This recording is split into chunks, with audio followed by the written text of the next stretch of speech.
नमस्कार, express news Bharat देख रहे हैं आप। मैं आपके साथ रमशा इमरान। हमारे खास बुलेटिन खबरें छत्तीसगढ़ में आपका स्वागत है। खबरों की शुरुआत छत्तीसगढ़ के सरगुजा जिले से करते हैं, जहां धान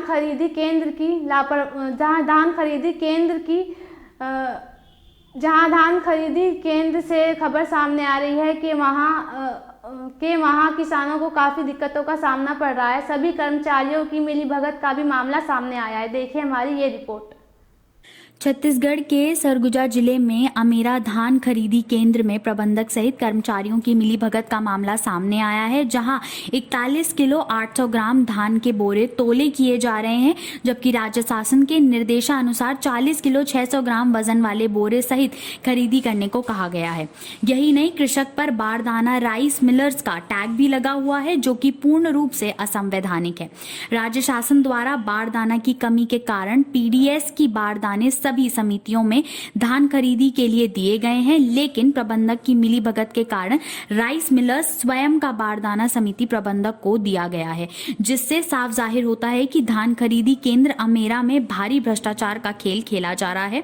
किसानों द्वारा बताया गया कि वह खुद धान भराई, तोलाई, सिलाई खुद स्वयं करना पड़ रहा है। राज्य शासन द्वारा घटिया स्तर का कार्य कराया जा रहा है। यहाँ क्या कर रहे हैं हम लोग धान लाए हैं, किसान का सिलाई कर दे रहा हूँ मैं। अच्छा, किसानों को सिलाई कर रहे हैं आप? हाँ, गाड़ी लेके आया हूँ मैं। तो यहाँ तो ये राइस मिलरों का ये बोरा दिख रहा है। तो बोरा तो उन्हीं लोग दिए हैं हम लोग। राइस मिलर वाले? नहीं, यहाँ सोसाइटी से लिए हैं। समिति का प्रबंधक दिया है? हाँ, वहीं से लिए हैं आपको बोरा? हाँ। और जो राइस मिलर का तो बोलबम का है और एक हमारा राइस मिलर का है और भी दो अलग अलग राइस मिलर का है। सब बोरा कौन दिया आपको? प्रबंधक दिया है यहाँ से, सोसाइटी से। प्रबंधक का नाम क्या है? मैं नहीं जानता हूँ सर, नहीं जानता। कौन सी समिति है? क्या बोलते हैं, अमेरा समिति है। अमेरा? तो वहीं डोंगरगढ़ जिले में धान खरीदी को लेकर हो रही परेशानियों के चलते बीजेपी ने एक दिन का धरना प्रदर्शन किया। देखिए रिपोर्ट।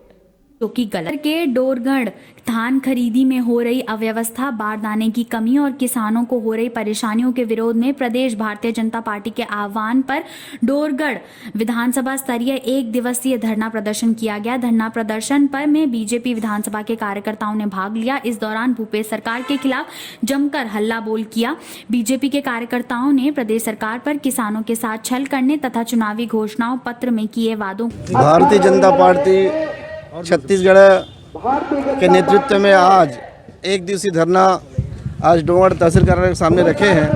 ये धरना का उद्देश्य हमारा है कि 2500 में जो धान खरीदी करेंगे ऐसा भूपेश सरकार जो बोले हैं, लेकिन 2500 रुपये विगत 24 महीने से किसी को नहीं मिला है, इसलिए धरना है। अच्छा, मैं किसान का बेटा हूँ, राजा नहीं हूँ, तो ऐसे बोलने से कोई साबित नहीं होता कि आप किसान हो। अगर आप किसान हो तो आपको 2500 में धान खरीदी करना चाहिए, आपको बारदाना की व्यवस्था करनी चाहिए, आपको माल का उठाव भी करना चाहिए। ऐसा बोलने से नहीं होता। और हम लोग तो भारतीय जनता किसान मोर्चा के माध्यम से अभी तो हम लोग अंतिम छोर तक जाने वाले हैं। अभी तो ये शुरुआत है, आगे तो अभी बहुत सारी लड़ाई लड़नी है हमको, बस यही बात है। तो वहीं इसी कड़ी में अंबिकापुर में धरना प्रदर्शन कर राज्यपाल के नाम तहसीलदार को ज्ञापन सौंपा गया। देखिए रिपोर्ट। बलरामपुर जिले में भाजपा संगठन के आह्वान पर पूरे छत्तीसगढ़ में सरकार के खिलाफ धरना प्रदर्शन किया गया, जहां बलरामपुर जिले में सभी ब्लॉक मुख्यालय में धरना प्रदर्शन करते हुए प्रदेश सरकार द्वारा धान खरीदी को लेकर किसान विरोधी बताते हुए कई खरी खोटी बातें कही गई। वहीं बलरामपुर जिला के वाड्रफ नगर में पूर्व गृह मंत्री रामसेवक पैकरा ने प्रदेश सरकार को किसान विरोधी सरकार और गंगाजल लेकर झूठे वादे करने वाली सरकार बताया। उन्होंने कहा कि प्रदेश की सरकार से पूरी आम जनता त्रस्त है और जगह जगह कर्मचारी सरकार के खिलाफ धरना प्रदर्शन कर रहे हैं। छत्तीसगढ़ सरकार पूरी तरह से सरकार चलाने में विफल है। धरना कार्यक्रम के पश्चात भाजपा कार्यकर्ताओं ने राज्यपाल के नाम ज्ञापन नायब तहसीलदार विनीत सिंह को सौंपा। देखिए, कांग्रेस की 2 साल सरकार पूर्ण हो चुके हैं और इन 2 सालों में पूरे छत्तीसगढ़ के किसान परेशान हैं। पिछले साल भी हम लोग ने देखा कि किसान की धान खरीदी नहीं हो पा रही थी। किसान के एक एक दाना खरीदने की जो वादा कर रहे थे वो फेल हो चुकी है सरकार। पिछले साल हम लोगों ने देखा कि किसान 10-20 किलो धान अपने बाज़ारों में नहीं बेच सकता था। पिछले साल उनकी स्थिति बहुत ख़राब थी, इस साल और दुगुना ख़राब हो गया। अब धान जब पैदा ज़्यादा हो गया तो धान खरीदी के लिए इनके साथ जो परेशानी है कि बोरा नहीं मिल रहा है, किसान परेशान हो चुका। किसान को 30 रुपया से लेकर 40 रुपये तक के बोरा खरीदना। तो वहीं गरियाबंद के कृषि विज्ञान केंद्र में संविदा भर्ती के दस्तावेजों को लेकर छेड़छाड़ की गई है। देखिए रिपोर्ट।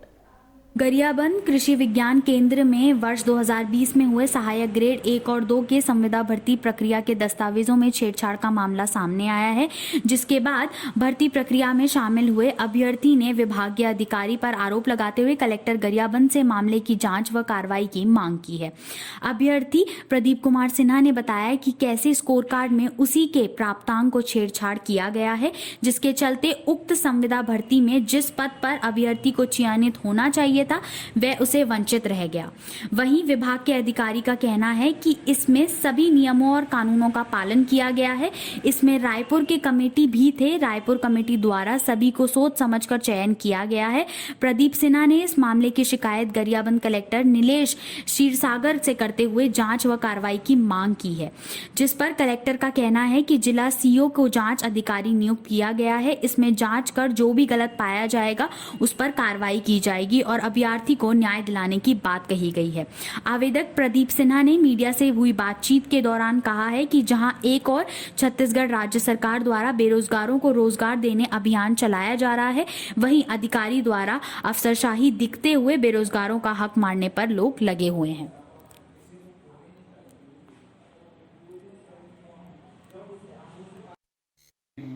गलती करके कुछ अभ्यर्थी को मार्क्स नहीं दिए गए हैं, इस तरह की शिकायत आई थी। वो जो हमने प्राइमा फेसी जो देख रहा था उसमें उसका कैलकुलेशन में गलती पाया जाना प्रतीत तो हो रहा है। उसमें हमने सीओ जिला पंचायत को जांच अधिकारी नियुक्त किए हैं। उसमें जांच करके जो भी लोग इसमें गलत है उनके खिलाफ कार्रवाई की जाएगी तथा अभ्यर्थी के साथ न्याय किया जाएगा। अभी 7-10 दिन से अपेक्षित है, देख लेंगे। उसमें कार्रवाई चल रही है, उसमें जाँच रिपोर्ट बन रहा है।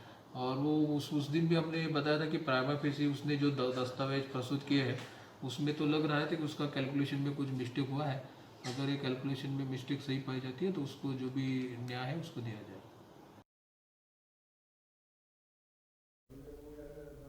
तो वहीं लोमड़ी जिले में कांग्रेस के खिलाफ बीजेपी कार्यकर्ताओं ने धरना प्रदर्शन किया।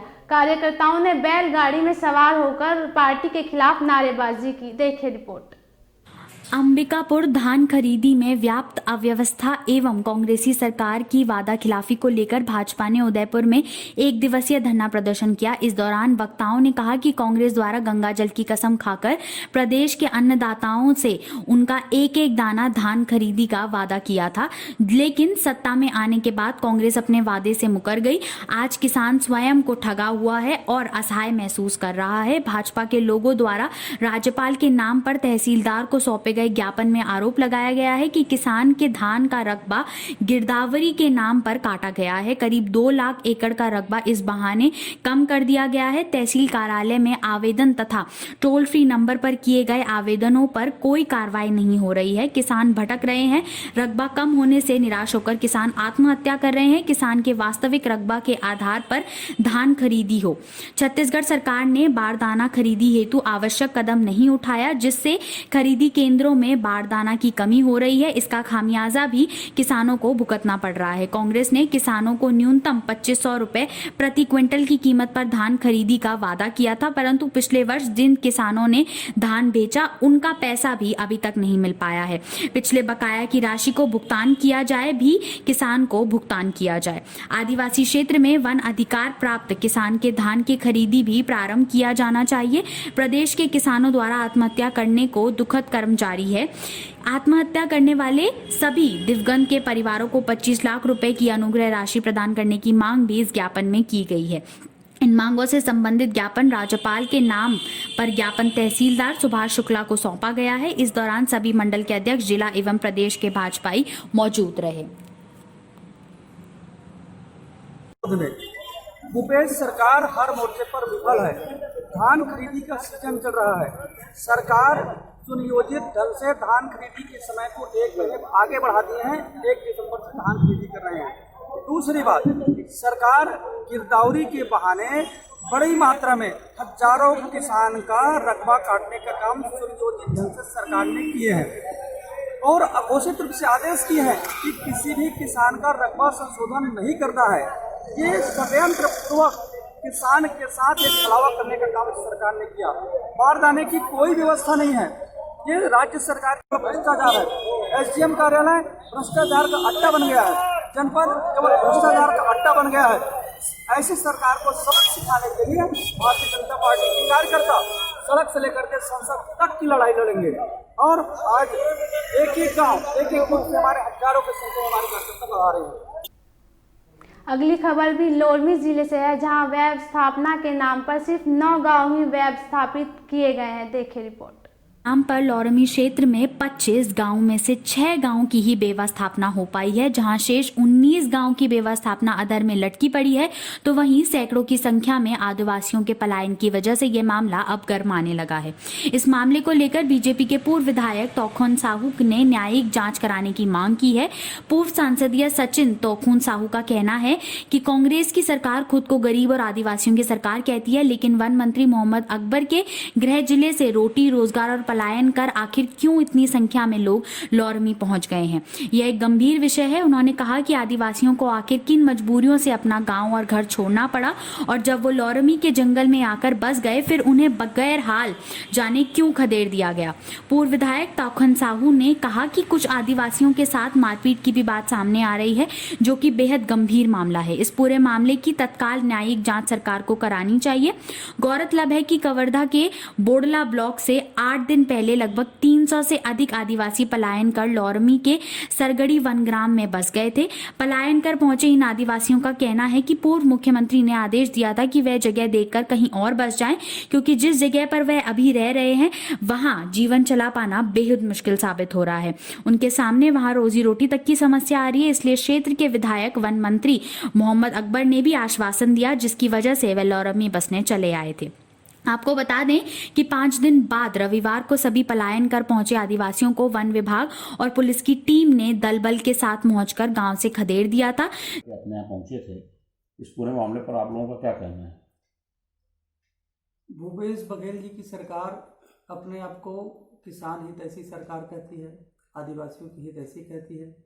और ये जो दरेगांव बोडला ब्लॉक का जो मामला है, 300 से ज़्यादा आदिवासी वहाँ से स्थापन होकर के हमारे लोरमी विधानसभा गए। कुछ लोगों का कहना भी है कि वन मंत्री जी के मौखिक निर्देश पर वो यहाँ पर आए हैं। तो इतनी बड़ी संख्या में यदि वो पलायन करके आए हैं तो इसका क्या कारण है, हम सरकार से यही जानना चाहते हैं। और यदि यहाँ पर आ गए तो उनके रहने खाने पीने की क्या व्यवस्था हुई, और यहाँ पर भी उनको नहीं रहने दिया गया, वापस उनको फिर से भगा दिया गया। ये भी आरोप है। कुछ लोग बोले भी हैं कि पुलिस के द्वारा उनके साथ मारपीट की गई, उनके साथ ज्यादती हुई। तो आखिर सरकार चाहती क्या है? आदिवासी रहेंगे कहाँ? उनके लिए रहने की व्यवस्था, खाने पीने की व्यवस्था क्या होगी?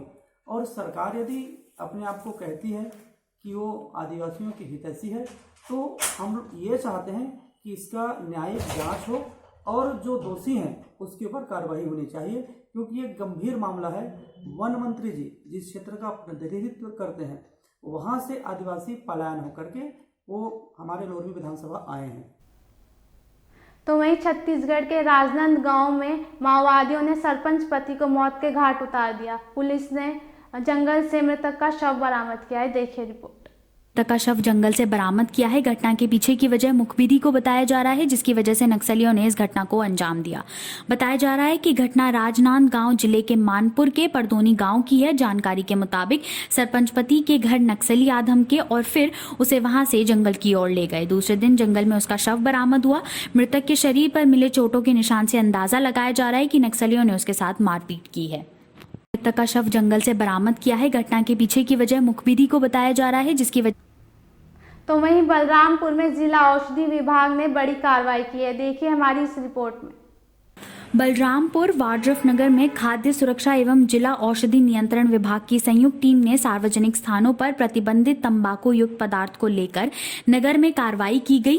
दरअसल बलरामपुर जिले के वाड्रफ नगर में जिला खाद्य सुरक्षा एवं जिला औषधि नियंत्रण विभाग के द्वारा सार्वजनिक स्थानों में धूम्रपान की रोकथाम को लेकर धूम्रपान से संबंधित उत्पाद व तंबाकू से निर्मित पदार्थों को लेकर व्यावसायिक प्रतिष्ठानों में कार्रवाई करते हुए सभी को हिदायत दी गई है कि सार्वजनिक स्थानों पर किसी भी तरह से तंबाकू युक्त पदार्थों का सेवन करते हुए पाए जाने पर संबंधित व्यावसायिक प्रतिष्ठान के ऊपर भी कार्रवाई की जाएगी। वहीं तंबाकू से बने पदार्थों का सेवन करते हुए पाए जाने पर उन पर भी चालानी कार्रवाई की जाएगी।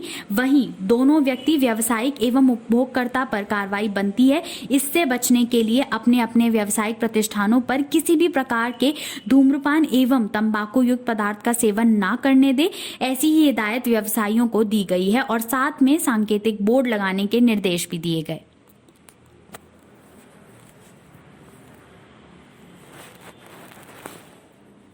राज्य सरकार की तरफ से एवं साथ ही कलेक्टर बलरामपुर रामानुजगंज के निर्देशानुसार आज जिले के 2 तहसील वाड्रफ नगर और रामानुजगंज में तंबाकू और तंबाकू पदार्थों के नियंत्रण के लिए आज चालानी कार्रवाई की जा रही है, जिसके दौरान उनके जो भी विक्रय केंद्र हैं वहां पर 18 साल से कम उम्र के जो भी बच्चों को विक्रय करते पाए जा रहे हैं, स्थल पर चालान काटा जा रहा है एवं आगामी के लिए उनको चेतावनी दी जा रही है।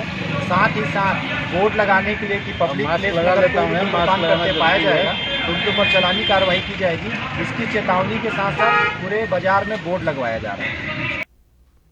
इस बुलेटिन में फिलहाल इतना ही। मुझे दीजिए इजाज़त। आप देखते रहिए एक्सप्रेस न्यूज़ भारत, जिद सच दिखाने की। धन्यवाद।